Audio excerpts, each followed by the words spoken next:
ओम श्री गुरुदेवाय नमो नमः। भगवते ब्रह्म शिशु अनंताय नमो नमः। परिवार तीर्थ अनंत धामर श्रीधामेश्वर विग्रह भगवान क्षीराब्दी साई अनंत नारायणंकर अभय चरण तले मंच उपरु सेवक मानसरे शतकोटी दंडवत प्रणाम समर्पण करुछि। ये पवित्र धामर नियामक पुरुष परम पूज्य सद्गुरुदेव परमंश श्रीमद बाबा बलियांकर अभय चरण तले भक्तिपूत विनम्र प्रणति समर्पण करुछि। पवित्र उत्कल भूखंड तथा आर्यावर्त भारत वर्षर प्रतिटी साधु संत महामनीषीगण सद्गुरुवृंद मानकर अभय चरण तले भक्तिपूत प्रणति सेवक समर्पण करुछि। बलिया विचार कार्यक्रम को आपण मानक स्वागत करुछि। आज आम पई जो मार्गदर्शन रही पाठ करिबा, कर्म को घृणा करुथुवा व्यक्ति ही प्रकृत पापी। बेले बेले पापी आउ पापर संज्ञा को नहीं आम मानक भितर अनेक प्रश्नवाची सृष्टि हुए। बेले बेले मिछ कहवा पाप, मिछ कहवा महापाप, आत्महत्या करवा महापाप, माने एमिति गोटे साधारण आचरण युक्त ठारू आरंभ करी अन्य को हत्या करिया मध्य पाप, चोरी करवा पाप, मिछ कहवा पाप, ये सबु कथा गोटे पापर संज्ञा भितरे गोटे एमिति निगड़टिए करा जाइछि जे आमे ताकु बुझिबा पई बेले बेले मध्य आम भितरे यथार्थ बोध सृष्टि ही पारे ना। वास्तव रे आम पारंपरिक कथा भितरे पापी संज्ञा बहु कम। मु पापी, मु पापयुक्त जीवन एभली संज्ञा निरूपण सनातनी परंपरा रे करा जाई नाही, हिंदू संस्कृति रे करा जाई नाही। आपण ख्रिस्टियन ये देखिए सेठी गॉड को प्रार्थना करा जाउची कोन, मु पापी, मु पापयुक्त जीवन, मते ब्लेस कर हे प्रभु, हे ईश्वर, हे गॉड, मते ब्लेसिंग दरकार, मोर ये जो पापर जीवन ये धौत हवा दरकार। सनातनी परंपरा ये शिक्षा देनी, सनातनी परंपरा दे शिक्षा देछि शृण्वन्तु सर्वे अमृतस्य पुत्राः। आमे होउछु अमृतर पुत्र, अमृतर संतान, अर्थात दिव्य भावनार संतान, दिव्य कर्मर आमे होउछु दायाद, अमृत तत्वर आमे होउछु दायाद। आमे पापी नुह, पाप करिबा आमर मानसिकता नुहे, पाप वत्सलता हवा आम मानकर विचारधारा हवा आदौ उचित नुहे। ताहले पुणी पाप कौठु आसे, पुणी पापर संज्ञा किपर निरूपित हुए, पापी बोली संज्ञा काहा को कहिबा, ये एक विराट प्रश्नवाची। ये सेवकर क्षुद्र विचारधारा एवं गुरुदेवंकर मार्गदर्शन को आधार करी ये सेवक एतिक मात्र आपन को कहिबो, पापी आउ पापर संज्ञा निरूपण करिबा एते सहज कथा नुहे। आमे साधारण रे जहा को पाप बोली कहू ताहा वास्तव रे पाप कि नुहे आउ थरे चिंतन करिबा। कारण एठी अनेक दृष्टिभंगी, मनीष मात्र के अनेक दृष्टिभंगी रही थाए। तेणु शास्त्रानुशीलता को अवलंबन करिबा पई स्वाध्याय बा शास्त्र पाठ कर बोली आमको पूर्वाचार्य माने कहिले, जद्वारा दृष्टिभंगीटा समदृष्टिभंगी तैयारी हो। आमे 10 जन लोक जदि रामायण पाठ करू, रामत्व कौन रावणत्व कौन आमे बुझी पारिबु। तेणु आम मानकर दृष्टिभंगी समान हबो। जदि रामत्व एवं रावणत्व को आमे बुझी पारिलु नाहु, ताहले स्वाध्याय सेठी व्यर्थ, सतसंग सेठी व्यर्थ, वृथा समयर अपचय मात्र। तेबे आमे आम विचारधारा को किपरि शाणित करिबा, विचारधारा को किपरि स्वच्छ करिबा, विचारधारा को परिपक्व करिबा, सेथिपाई आमे स्वाध्याय करू। तेणु विचार भंगीटा दृष्टिकोणटा समांतराल स्थित को आसीबा पई आमर पूर्वाचार्य मान कहले, तुमे सबुदिन स्वाध्याय किछि कर, भल कथा को किछि पाठ कर, किछि आहरण कर। आमे यदि आहरण किछि करिबानी, भल कथा को जानी ताकू व्यावहारिक जीवन स्तर को आनिबा नाही, ताहले जीवनर प्रतिटी कथा केवल ସମୟର ଅପଚୟ କରାଯାଉଛି ବୋଲିକି କୁହାଯିବ। ଦେଖନ୍ତୁ, ସାପଟିଏ ବେଙ୍ଗକୁ ଖାଇବା ପାଇଁ ଯାଉଛି।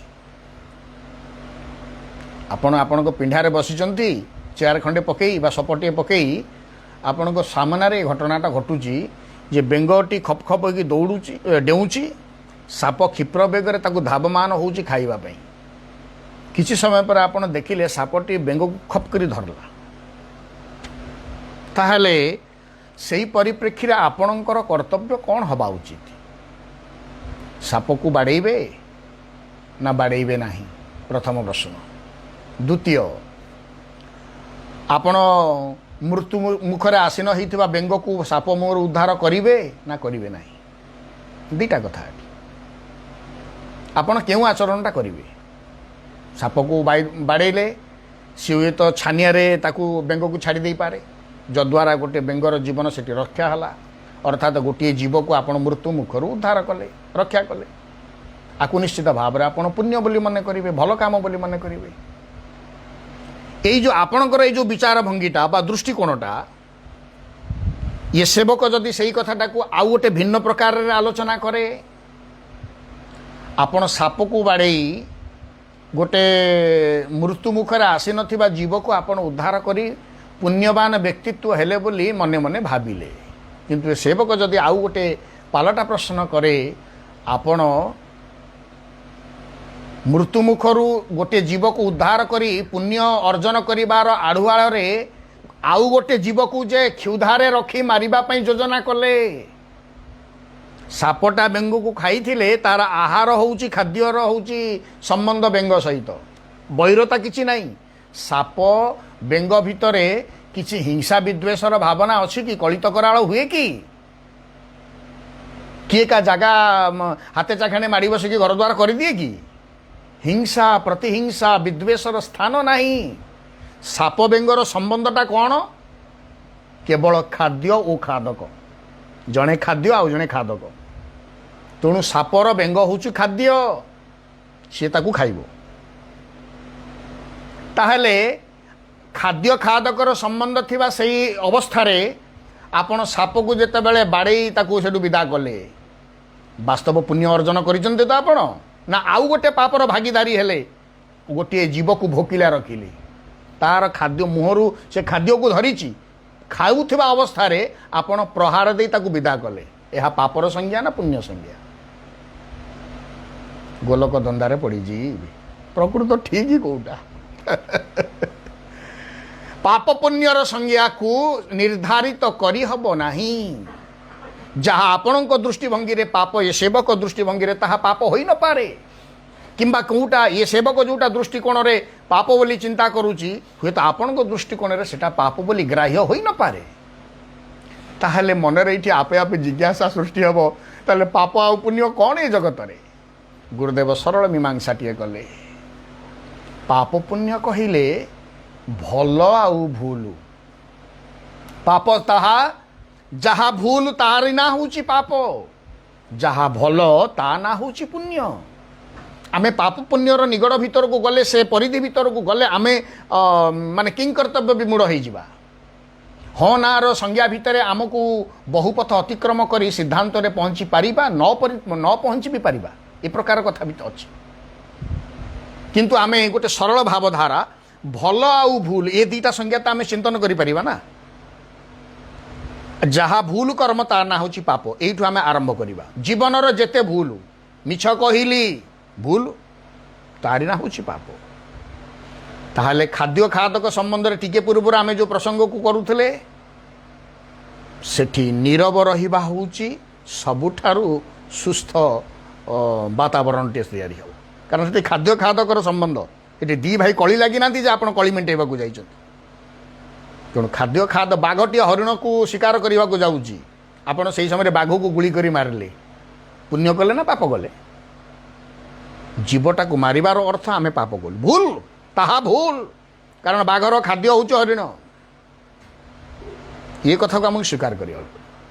ତେଣୁ ଆମ ଜୀବନଚର୍ଯ୍ୟା ଭିତରେ ଯାହା ଯାହା ଭଲ କାମ ଆମେ ଦେଖୁଛେ, ଆମେ ଦୁଃଖୀ ଦରିଦ୍ର ମଣିଷଟାକୁ କ'ଣ ଟଙ୍କାଟିଏ ଦେଲେ, କି ବାସି ରୁଟିଟିଆ ଦେଲେ कि बासी पखाड़ अच्छी देले कि पाउरुटीटा देले कि कदलीटा देले टंकाटे देले कौन गोटे देले भल कमटे कले तेणु तारी ना हूँ पुण्य तीर्थयात्रा करी आमे दान करी पुण्य अर्जन करूँ माने आवश्यक मनुष्य को आपण किसी दिंतु किंतु ये सेवक आदौ आपण मान को प्रोत्साहित करिवो नाही मंदिर द्वार रे बसी प्रतिटी मनीष जे अत्यावश्यक मनीष ये आउ थे विचार्य कारण सी ताकू भिक्षा को गोटे वृत्ति कर सारे आवश्यकता नुहे वृत्ति आज भी कोटिपति भिकारी मानकर कथा पत्र पत्रिकार गणमाध्यम स्थानित होउची सेमाने मध्य मंदिर निर्माण कले ताले ताहा आवश्यकता तो अत्यावश्यकता तो अत्यावश्यक मनुष्य को साहाय्य करबा ही भल काम पुण्य काम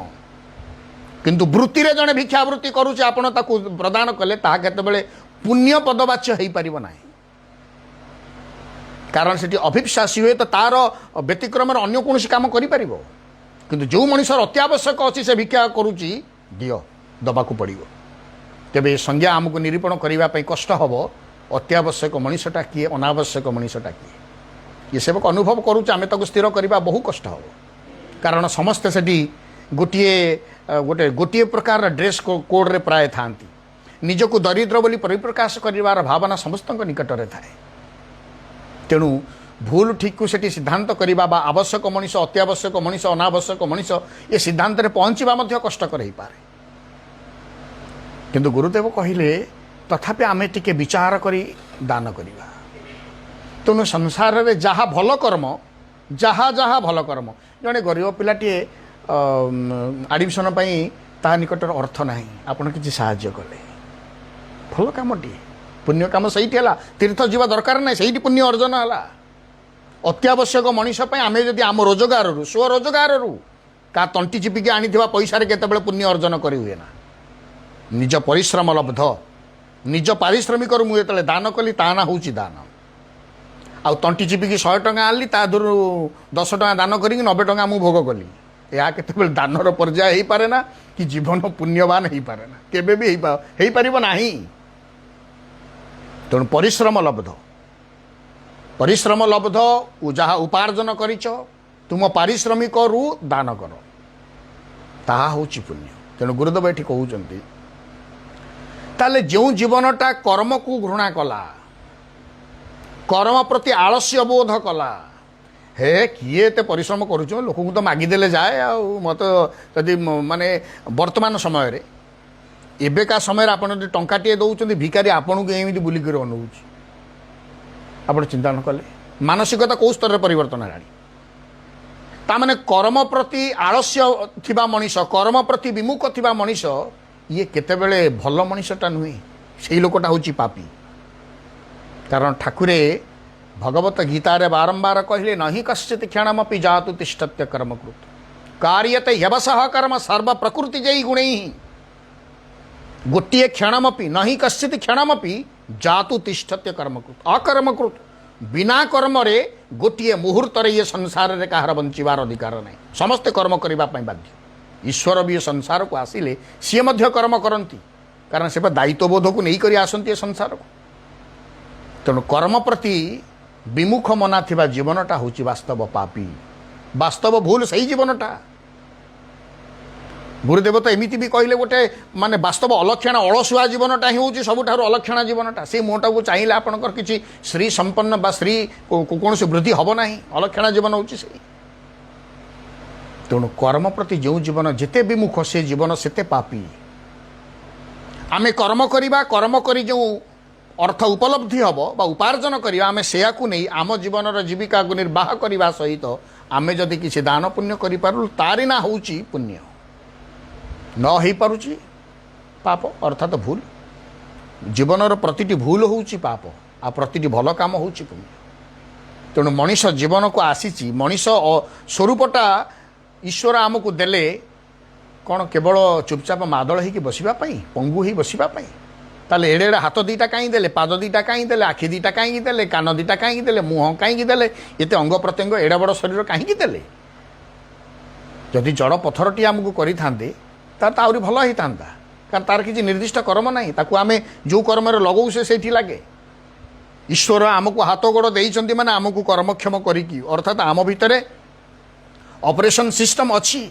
ऑपरेटिंग आम करि परिबा किंतु अंग प्रत्यंग आम ऑपरेटिंग अवस्था को आणुनु आम निजको अलसुआ बोध करी कर्मीय जीवन रो आम निजको कौन करूँ ना दूरे रखुचु कर्म न करी प्रतिष्ठार मोह आज भी लोक अधिक ग्रास करिछि आम कम कर्म करूँ किंतु विराट प्रतिष्ठार अधिकारी हबु ये जीवन होची बड़ पापी ये संसार रे आमे कर्म करूँ ना किंतु बहुत जगार सम्मान पाइबू या ये लाड़ायित ये संख्या ये मनोवृत्तिर मनीषंकर संख्या प्रचंड ये शिक्षित समाज भितर एगुड़िक प्रकृत शिक्षित समाज तो समाजटा प्रकृत शिक्षित तो पाठुआ समाज हो पारे शिक्षित की कौन शिक्षित कि ना यह आउ एक प्रश्नवाच पाठुआ समस्ते किंतु शिक्षित केते होइचंती शिक्षा को ग्रहण करिथबा जीवन ही शिक्षित केउ शिक्षा रे केउ क्लास रो पाठ्यक्रम रे लिखा जाइथिला कम काम करी तुमे बेसी फल पाइले बड़ मनीष हब बा कम जम्मा काम न करी प्रतिष्ठार मोह स्थापन करबा होची भलो काम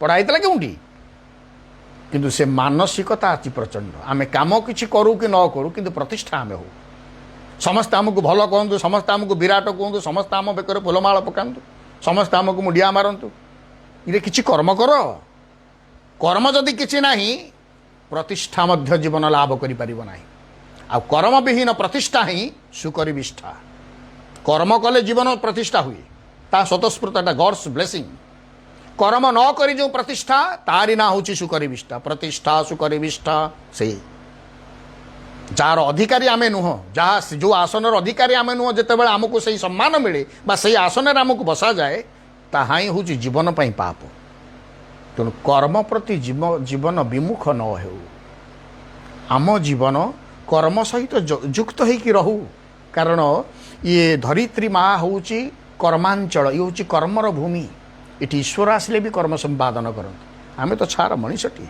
छोटिया जीवटी तेणु कर्म विमुख हवानी केतेबेले आम उपर ईश्वर जो दायित्व बोध देइछन्ति आमे छोटिया परिवार मनीषटीए आमे व्यवसाय क्षेत्र मनीषटीए आमे कृषि क्षेत्र वाणिज्य क्षेत्र अध्ययन अध्यापन क्षेत्र बा सामरिक क्षेत्र आमे जी जो चिकित्सा क्षेत्र आमे जी जो क्षेत्र कर्मी हेचु जो कर्मर दायित्व आम मुंड उपर अछि ताकू एतले आमे सुचारू रूपे संपादन करू से कर्म माध्यम आम जीवन पुण्यवान हुए से कर्म को जितेबाला सुचारू रूपे संपादन न करू खिलाप करू दायित्वहीनता बोधरे आमे कर्म थारू दूरे आसू जीवन पापीर संज्ञा से युक्त हुए जीवन पापी से बेले हुए कर्म जितेबाला आमे विमुख हो कर्म कर जिते कर्मी भाव में कर्मठ व्यक्तित्व भाव में निजक प्रतिष्ठा कलु आम जीवन आपे आपे पुण्यवान हुए किसी तीर्थ यात्रा करी दान पुण्य न कले भी आम जीवन पुण्यवान हो आ तीर्थर बुलबू बहुत दान पुण्य करू बहुत कर्म ठारू विमुख हबू आम ठारू बड़ पापी मध्य संसार में कहीं ना